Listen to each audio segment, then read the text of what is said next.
everybody. Today is Monday. That means it's time for Family Movie Night. And this week we have a very special film that we're talking about for Family Movie Night. And we're looking at the 1948 film, Mr. Blandings Builds His Dream House. And this film was selected by one of my patrons that is supporting both this channel and Hallmarkies podcast. And her name is Becky, and she goes by Serious Chick on Twitter.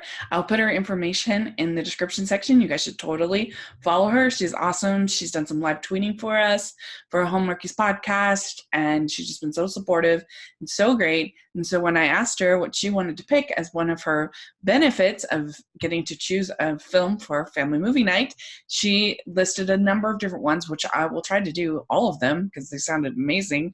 She picked this, Mr. Blandings Built His Dream House.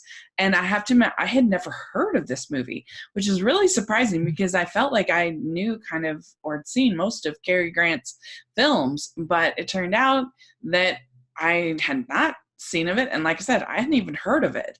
And so it was really fun to sort of dive into a new classic, a new to me classic, and see what I thought. And so this movie, it really reminded me a lot of Father of the Bride. If you think Father of the Bride is funny, I bet you will really enjoy this movie. It's just kind of similar in the sense of like a really stressful situation that just is completely over the top. And so, in fact, this was made just 2 years before Father of the Bride. That was made in 1950. This is 48. And so what's interesting, this is based on a book that I guess was very popular at the time about this man having this nightmare house. They're building the dream house in the country. He's from the city, and they're trying to get away from the country. When they first go out to look at the house, the person is giving all kinds of promises, and then once they actually buy the house, there's just one expense after another, after another, after another. And I have to admit, there was a side of this movie that was a little bit stressful because I know one of the most stressful experiences of my life was when I purchased and built my house, my townhouse. Thankfully, it didn't run into over expenditures like this did, but it was still very, very stressful. And I can't even imagine. I mean, everything goes wrong. Everything from every single promise that the realtor made, it turns to be false and turns to be problematic. Everything from the well to the foundation of the house. They end up having to tear it all down. They have to end up having to use dynamite on whether it's a ledge or a rock, and that's kind of a funny sequence. And there's a funny sequence where they're building this special room for him, this special closet, and they just keep getting locked inside, and because it's supposed to have a lock from the inside so that it can be his special place, but it never works, and so it's just one disaster after another. Of course, Cary Grant is actually really great at comedy. He does, and this is interesting because it's not like the classy. It's a little more workmanlike than maybe some of his other roles, and it sort of really taps into that comedic side of him, and he's just getting so frustrated one after another. There is sort of an interesting chemistry between him and Myrna Loy, who I just saw in The Best Years of Our Lives for Blind Spot, and she's amazing actress.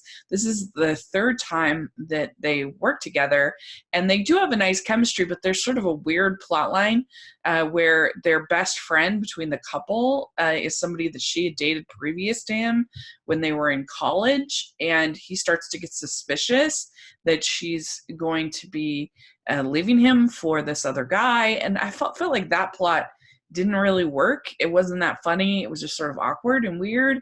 But I don't know. That part was strange. And I guess this movie has been remade as The Money Pit with Tom Hanks and Goldie Hawn, which I've heard of, but I've never seen. So I'm thinking maybe next week I'll try to watch that and see if it's worth reviewing for Family Movie Night, because that would be sort of fun to compare the two. But yeah, it was just so crazy. One thing after another that keeps happening and trying to build this house. And I guess the house is still, you can still see it. I was reading on Wikipedia that on the one of the Fox lots or something like that, that they still have this house, which is really interesting, especially with all of the nightmare that's portrayed in the film that is still standing today. I thought that was funny. And yeah, it's a sweet, funny little family comedy about that I think that about building this house that I think most people will be able to relate to, especially if you've ever built a house. It's just such a stressful situation. And I mean, I was lucky because I didn't have to do it with anybody else. I was able to just make my own choices. But with when you're married, obviously you have to make those choices together, and so that makes it even more stressful, I think. And so yeah, that's Mr. Blandings Built His Dream House. I think is a funny, sweet little family comedy that you should definitely check out if you get the chance. So let me know what your thoughts are if you've seen this movie. And thanks so much. Please subscribe to my channel. Please consider becoming a patron like Becky, and you can have your request done for family movie night. I would love that. We have our Facebook group, which is so much fun. And thanks again. I'll talk to y'all later.